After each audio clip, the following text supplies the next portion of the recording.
50 years, the tiny country of Albania elected a democratic government and turned wholeheartedly to the West. Leader of the winning party, Sali Berisha, a heart surgeon who was a long-time Communist Party member. His message: this marks the end of the communist night and the beginning of the democratic day. For President Ramiz Alia, the message was early retirement. He was forced to resign. Opponents considered him as redundant as the man he had succeeded, and for years eulogized Enver Hoxha, the dictator who condemned the country to Stalinist isolationism. And a shattered economy. In fact, the list of national ills facing the new administration is daunting. Housing in the capital Tirana, for instance, is poorly constructed, decaying and overcrowded. Outside of essential services, there's almost no work being done. Industry is paralyzed, and the country's young men idle away the hours in the town square. For Dr. Berisha's new democratic movement, the task of rejuvenating their will and persuading them to return to the factories will be a major one. But if apathy and indifference is characterizing Albania's young, for some of the older generation, life is abject misery. Released political prisoners who dared to challenge the communist system returned to the freedom of no work and slum living conditions. In Tirana, an abandoned political academy provides refuge for some. 20 families share one bathroom. Some wonder if they were better off in prison.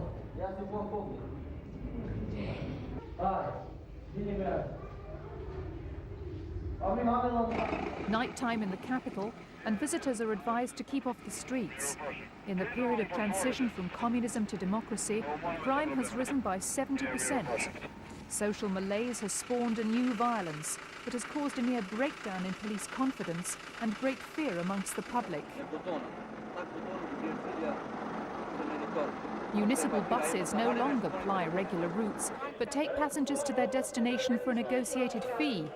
All are checked regularly for wanted people and unwanted guns. Recent acts of mob violence have proved the police almost powerless. A school was left in ruins after they tried to evict homeless people who were squatting there. A government restaurant was demolished after a crowd of hungry citizens attacked it to demonstrate their feelings and pains. City store owners are now putting up bars and locking up tight at night in an effort to keep out the gangs of vandals. And the country's educational establishments are no exception. Students have few books and strive to learn in vandalized, unheated and totally unhygienic conditions.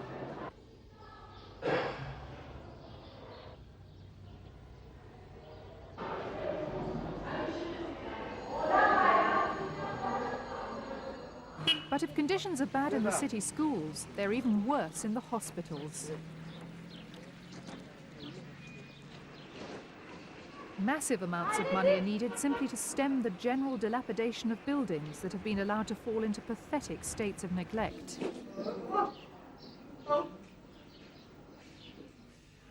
Doctors and surgeons work against impossible odds and shortages. Surgery is now performed without such basics as rubber gloves, and with instruments and equipment that have long since seen better days and are barely adequate. Treatment of all patients is sadly inhibited, either by a desperate shortage of drugs and medicines or just facilities for care. These psychiatric cases exist in conditions of appalling squalor and indifference.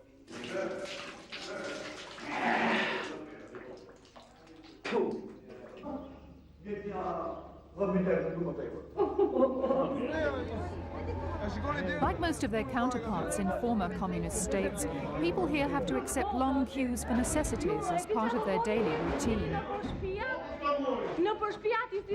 Today, despite the inconvenience, they're lucky. Often even their staple diet isn't available.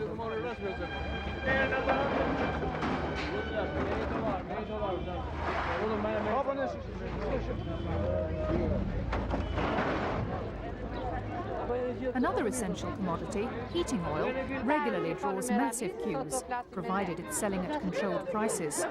With so few people working, most can only afford to buy anything that's still subsidised, despite the country's ambitions to embrace the concept of market forces. Indeed, the market dealers who sell at uncontrolled prices are finding fewer and fewer customers. And as inflation becomes equally uncontrolled, it devours the value of whatever money there is.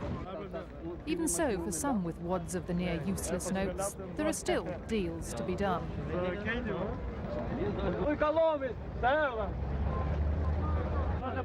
Deals that would no doubt be frowned on by the legal banking institutions of the country, but are currently doing little or no business at all.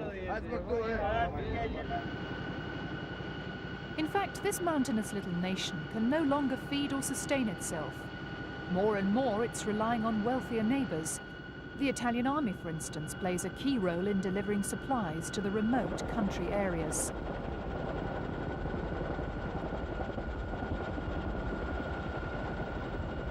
Flour, sugar and cooking oil is destined for the people of Brinz.